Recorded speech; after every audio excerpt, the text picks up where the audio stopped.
super exciting to have all of these partner people in one room. Kind of feels like my LinkedIn feed has come to life, except no one's asked me to do a webinar, so that's kind of cool. So my name's Ty Lingley, like Dwight said, and I lead partnerships at Unbounce. So for those of you that don't know who Unbounce is, we're a B2B SaaS company in the marketing technology space. And our product really, it helps marketers build and test custom landing pages without the need for IT or developers. So they can turn around those campaigns faster and generate more leads and get a return on the ad spend from those campaigns and also paid campaigns. So I'm here today to talk about creating the right buy-in for a partner program, and that's really just through my own journey this past year. And you've heard a lot of presenters here talk about buy-in, so you're probably a lot of times asking yourself, like, what does this actually look like? So I'm here to show you what it looked like for Unbounce in our pursuit of a partner program.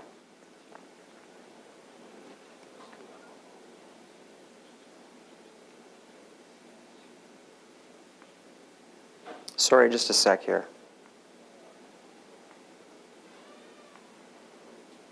All right, so why is buy-in important? Well, like any organizational initiative, it needs to be set up to succeed. So you need to kind of successfully move through this commitment curve to lay the right foundation for that success. And if you don't get this right, as you see on the bottom of that curve, you're likely to end up with confusion, negative perception, a decision to not get involved or have involvement aborted, which kind of sounds like a Netflix show that I watched recently. So have you guys seen this?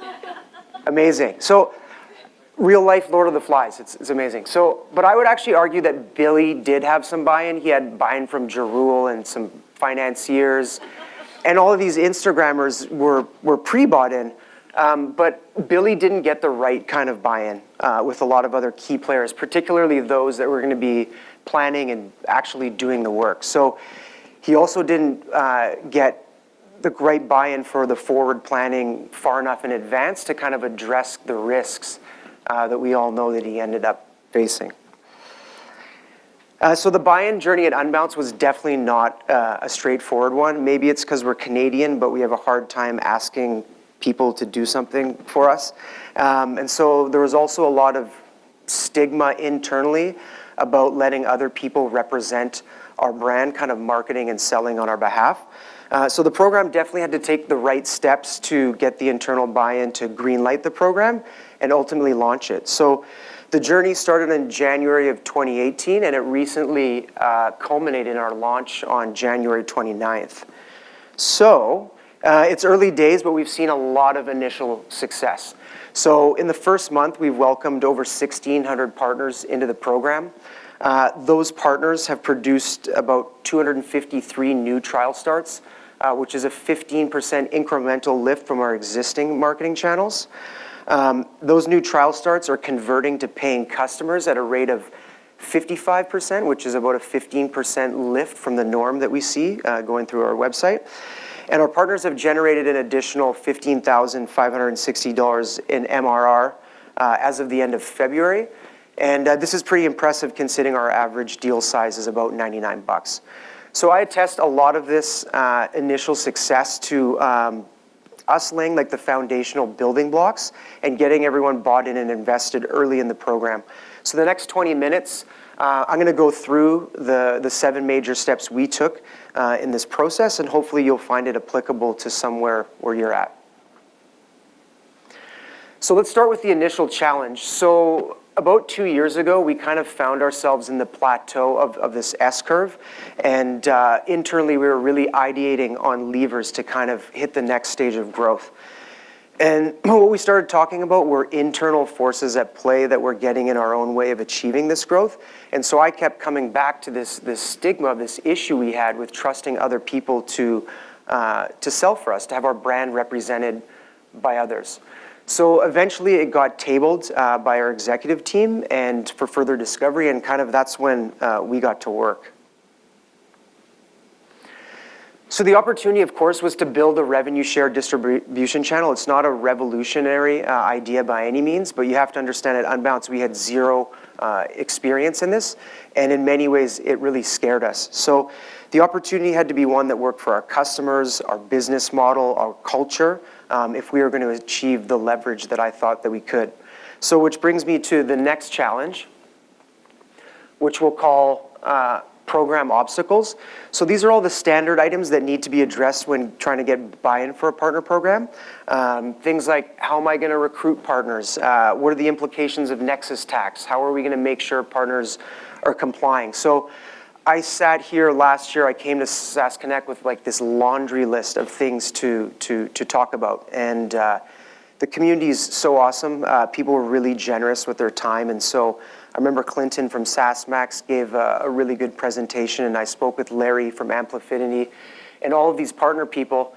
But by the end of it, what happened was I really walked away, and I was kind of like, before I get tactical, I needed everybody at Unbounce to kind of get bought in, or I'd end up like Billy, and this thing would be over before it even began, right? So I think internally it was really important for us to have a definition of buy-in. So I created 3 points that needed to be addressed. So one, have all teams grasp the risks and upside of a partner program. The second was to understand the organizational commitment required. Things like product commitments, staff resources, hours, and prioritization over other work. And the third was to have the executive team committed to the program's success. So I wanted something that was tabled at the board and that was going to be signed off as something that we were doing for sure over the next year. So the buy-in journey kind of evolved. There was a lot of steps, but I kind of distilled them into 7 for this presentation. So they were 1, interviewing the right partner people, 2, finding demand signals and exploring them, 3, segmenting our partners, 4, creating informed projections, 5 was finding the right platform partner, 6 was addressing risks, and the last one was scoping the program and identifying the team impact. So let's dive into them. So step 1, interviewing the right partner people. I think that having a beginner's mind is really important, especially in this discovery process. And for us, the discovery process was connecting with the partnership community who let me be curious and actually ask a lot of questions. So everyone's seen this big smattering of logos. It's the Marchek Report that Scott Brinker puts out every year. And I just put it here to demonstrate that there's no shortage of people who have gone before you for you to learn from. So for me, in order to interview the most relevant people, what I did was I narrowed it down to complementary players in a marketer's stack. And I was looking for 3 things from the people that I were interviewing, or 3 qualifiers. So the product had to be B2B SaaS for SMB. They had to have a similar deal size to us, and I was hoping that their program had been launched for at least 2 years so we can get really meaningful insights. So in the end, I interviewed about 20 SaaS companies and talked to them about their challenges, their successes, and their results. And really, this was my way of getting social proof, because if companies similar to ours were seeing success and revenue contribution from partner programs, I was like, well, why can't we? So what happened was my pitch deck got loaded up with recognized logos, partners, and other SaaS companies in our MarTech space. And there were a lot of themes, but 3 core themes that came up from the interviews were, 1, partners were seeing at least 20% of revenues coming from the channel or partner programs. Cost efficiencies far exceeded paid channels, and they were getting higher conversion rates than most marketing channels. So everything we as partners, people love to hear. But a key insight came towards the end of my interviews, and someone who's here today had mentioned, in their discovery, they had found someone who had influenced almost $1 million in revenue. And they had no idea who this person was until they started to do their due diligence and discovery. So then, of course, he asked me, have you looked into demand data for your program? And so that links us to the next step, which is finding demand signals and exploring them. So I started thinking, there probably are people who are already referring Unbounce without any incentive, without any resources, or without any structure in place. So I looked into it. I really annoyed our CS team, but we dug up about 327 requests in Zendesk, and those were related to people asking for a referral, reseller, or affiliate program in the past 2 years. And the interesting thing was 50% of those requests came from customers and 50% came from non-customers. So the customer requests primarily came from agencies, small agencies and solo consultants, and these are already a high-value segment for us. These are people who are already offering Unbounce services. And then the non-customer requests came from affiliate marketers who are really actually familiar with Unbounce and are really reputable brand in the marketing space. So this really helped us inform that the program should be open to both customers and non-customers. There was opportunities on both fronts, but the demand was clearly coming from these three segments, which kind of leads me into the third step in the process, which is segmenting your partners. This is such a critical element to a partner program's success. So after just exploring these demand signals, it was clear that each one of these three groups that I spoke of before had different routes to generating leads and new customers for Unbounce. So agencies were largely familiar with our product, and they wanted to sell Unbounce-related services like conversion rate optimization. Single consultants wanted to align themselves with our brand and make lightweight referrals. And affiliates were just interested in one-to-many promotion and earning passive income. So we created personas, we created pains and gains, and key messaging specific to those segments. So we were really able to articulate, like, here's who we're going after, here's how we're going to speak to them, here's what they want, here's how we're going to help them succeed. And we used RealTime Board, and really what happened was this segmentation would later form the foundation of our recruitment efforts. So it's hard to tell from this, but those segments really laid the foundation for how we were going to market, how we were going to recruit, how we were going to onboard, and how we were going to engage these three segments.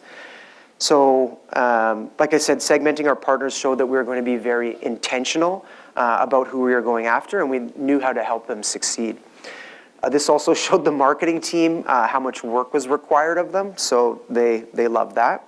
And yesterday, there was a question at one of the roundtables that was like, hey, you know, we've identified similar segments, like we're not sure which one to go after. And I would argue, like, go after all of them.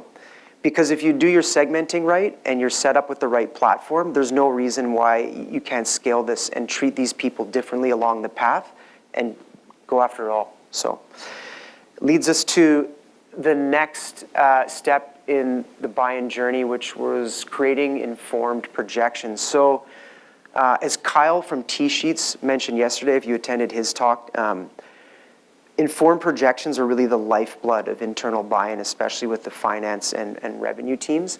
And because we had done this partner segmentation, we were really to dial in and get very accurate projections that were going to come out of the program, both from our customers and our database.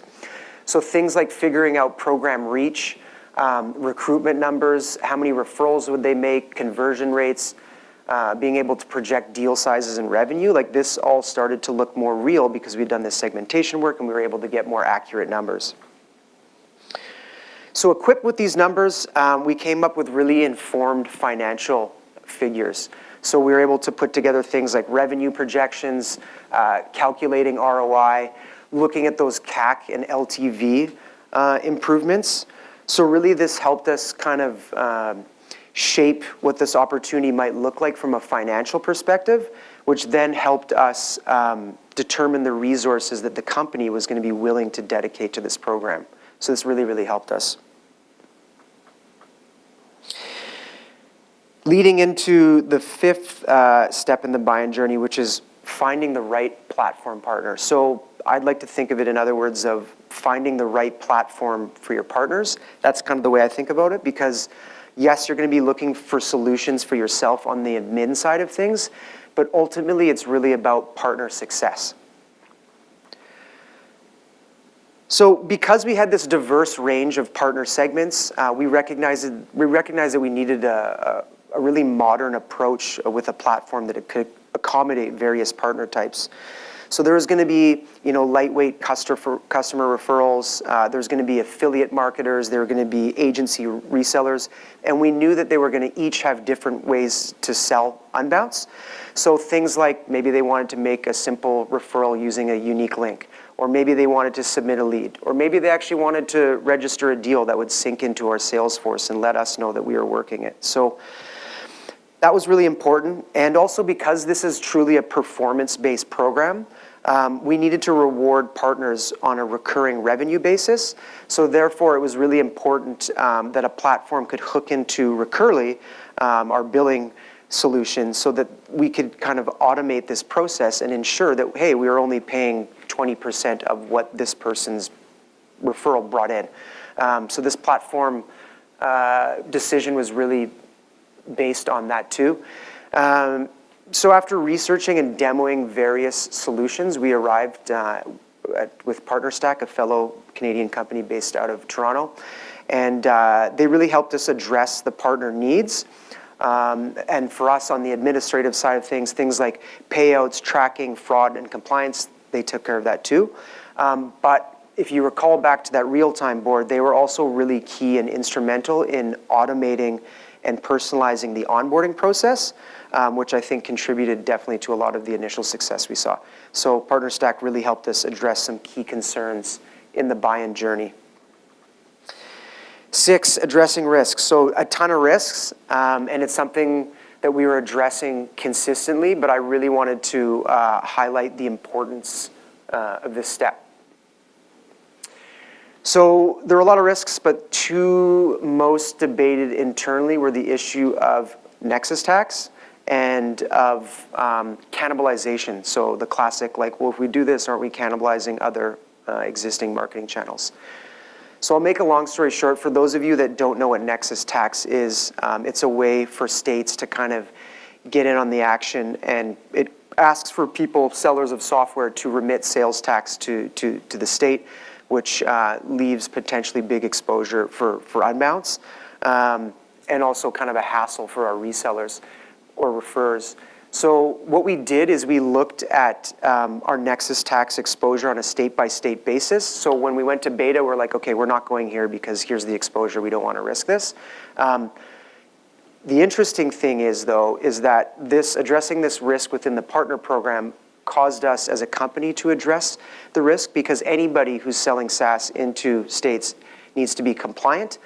So it kind of got laddered up to our legal and finance team, and we ended up going with Avalara, who kind of solved our Nexus tax issue.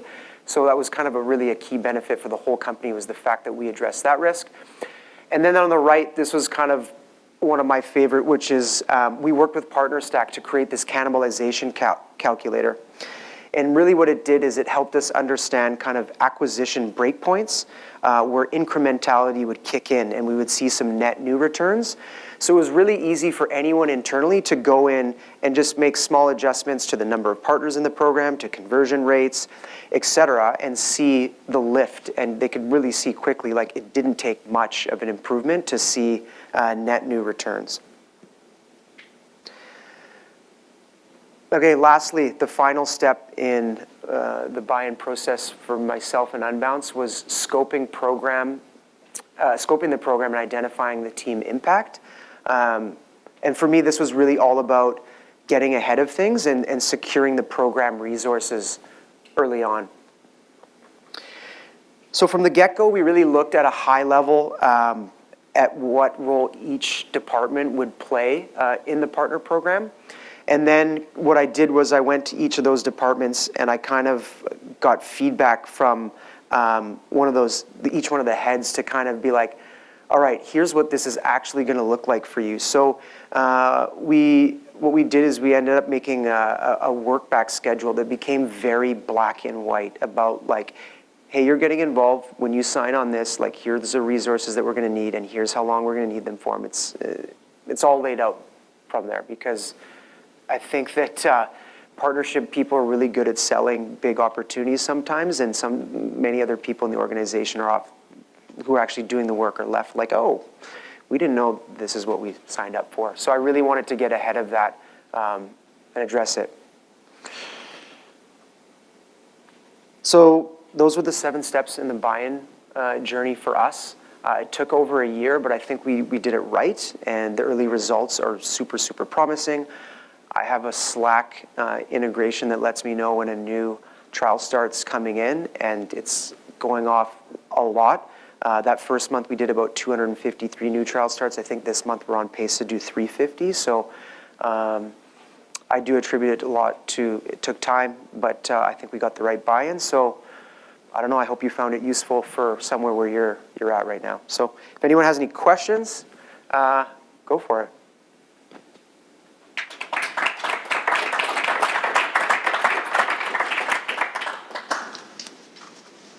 Yes. Did you involve product in your platform? Did you involve? Hello. Oh, did you involve product early on in the decision of which platform you were going to pick?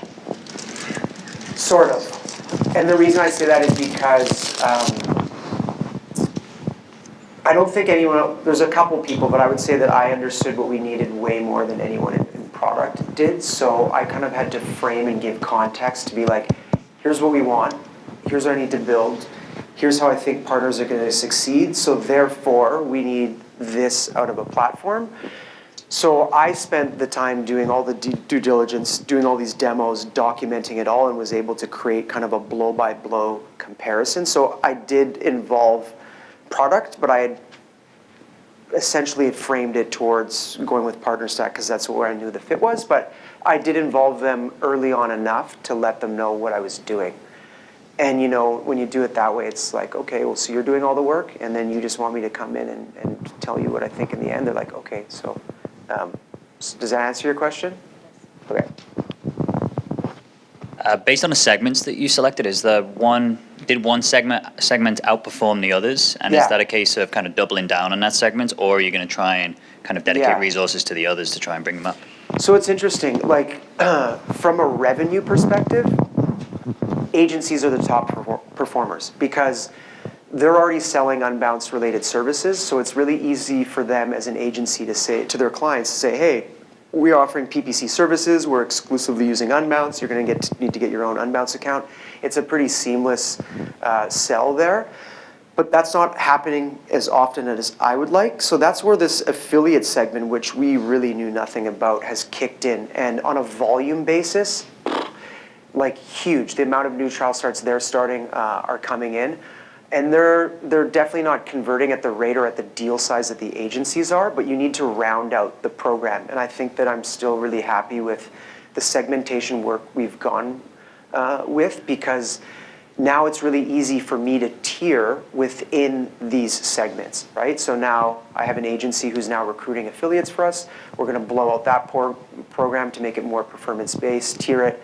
I'm going to have someone on the agency side of things to really actually have an agency program that's going to be segmented by performance, et cetera. So yes, they're performing differently, but I want all those streams coming in. I just need to accommodate them and personalize the approach to what works for them to get the most out of them. Yeah.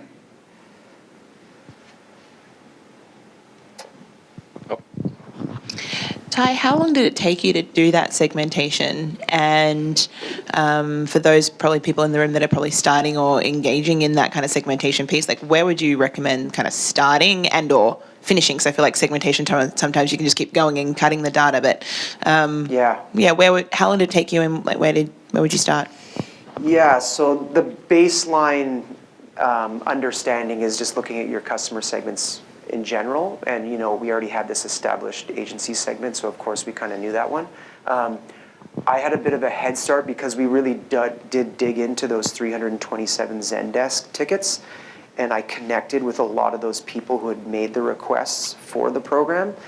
And like, I'm sort of a fan of surveys, but I like to actually talk to a bunch of people, so I talked to at least 50 or 60 agencies, affiliates, me personally, took notes on all of them and started to distill what the trends were. So I kind of started my own segmenting up here.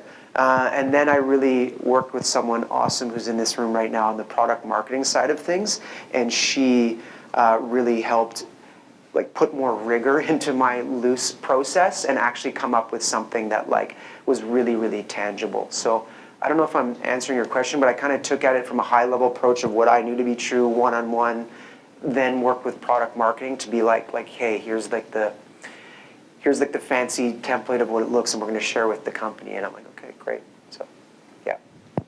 Jake. Ty. Yeah, man. Good job. I hope remember. so. I remember you and I were early on in our discussions about you working on building out a program. So kudos to getting that over the finish line.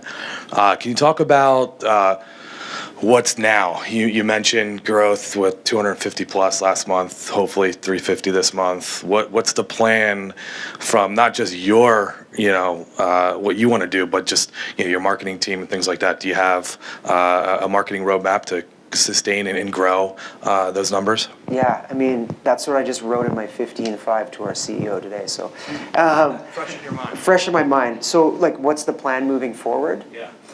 I think it's going to be about, one, it's still such early days, and one thing that I'm finding is that especially with agencies, asking them to do something for you and telling them about 20% of recurring revenue and you get to give your clients 20% discount, like that's all great and fine, but what I'm learning is strategically, they need to know how to sell your product, how to sell Unbounce. Like, how do I bill for this? How does this fit into my business model? So I'm really now, what's next for me is kind of retooling my approach and my sales enablement for agencies, because the few that are killing it, they get it. But how do I get more people to be like them? And really what that is for me is educating at the top. Like, I want you to know, here's how you bill for it, here's how you sell for it, here's how you generate new clients from it. Like, I need to get into strategy at the top with these agencies before I can kind of get into like the nitty gritty of like, all right, let's talk about what's going in the contract and tactics, all that sort of stuff. The affiliate side for me is going to be, I'm hoping is going to be huge. The projections I've made with this affiliate recruitment agency are like very, very healthy. It's early days. So what we're doing is I'm creating another personalized approach for their recruitment efforts. And it's going to be totally tailored to affiliates. So we're going to spend 2019 really getting to know the affiliate segment. And growing that, showing up more where they are, striking more deals. I'm talking with ClickBank about offering landing pages to all of their affiliate marketers. So I'm really exploring this affiliate segment. So I'm trying to slice and dice. I'm now trying to go deep in the verticals and kind of spread my time. Talk to Andy on my team. I will talk to Andy. The other thing is, and this is a total just side topic, is this really helps you with any sort of international efforts you're going to go into, because this is kind of a litmus test. Like, we get people from, like, I'm from Mexico, like I refer Unbounce all the time, we're a Google agency, we're this certified, and I'm like, okay, like, prove it. So I'll give them a link and let's see what they do. So it's good for me to test out the validity of a lot of international partners, whereby if they then see success, it's like, okay, well, let's talk more. Like, maybe we have some exclusivity, maybe we bump up your recurring rev share, et cetera, et cetera. So just Jake asked me what I'm doing this year. It's really to kind of look at a handful of international opportunities, and this is really going to help us validate those opportunities. So it sounded like you were with the company before you started the partner program. So what were you doing with the company? It's a really good question. I always tell everybody I was hired a year too early, but no. I came on board at Unbounce about 2 years ago, and I think we had really grand expectations more on the product side of partnerships, which kind of didn't pan out, which kind of led me to explore rev share, the distribution side of things. The co-marketing and brand partnership side of things is something that we do very, very well. So I would say, like, what were we doing before? Like, we were producing, I'd say 15,000 top of funnel leads quarterly through our co-marketing efforts. So that's something that we really, really do well, but we've kind of hit that on pause to focus on this a little bit, but we're going to be getting back into it. And when we do, it's all going to be framed around this. So it's like, who wants to partner up on agency success related events, case studies, blog posts, et cetera. So we've kind of reverse engineered and gone backwards. That's a good explanation for the company. What was your role at the company? Same thing. I led partnerships from the beginning. It's Okay. just kind of, there was 3 buckets to begin with: distribution, co-marketing. So the multi-year partner program approach. Exactly. Okay. Yeah. And then how are you scaling this? Because it sounds like you've got huge partner interest. How big is your team at this point? How do you bring on more heads for that? It's me. We are hiring somebody. But I'll be honest right now, and like I'm seriously pumping Partner Stack's tires here, but the way that we've set everything up, it's really scalable. And like I see messages come in, I get emails all the time, but there's not a lot because the onboarding tracks we've done were so thorough, and that segmentation work we did allowed us to like really speak specifically to them. So I'd like to actually speak to other people about this, but I'm not seeing a big volume of like, when do I get paid? Like, what are the terms of, like, there's not a lot of admin questions. So in terms of scalability, like it's humming along right now. Yeah. All right, with that, thank you very much. Let's give it up for Ty. That was a great presentation.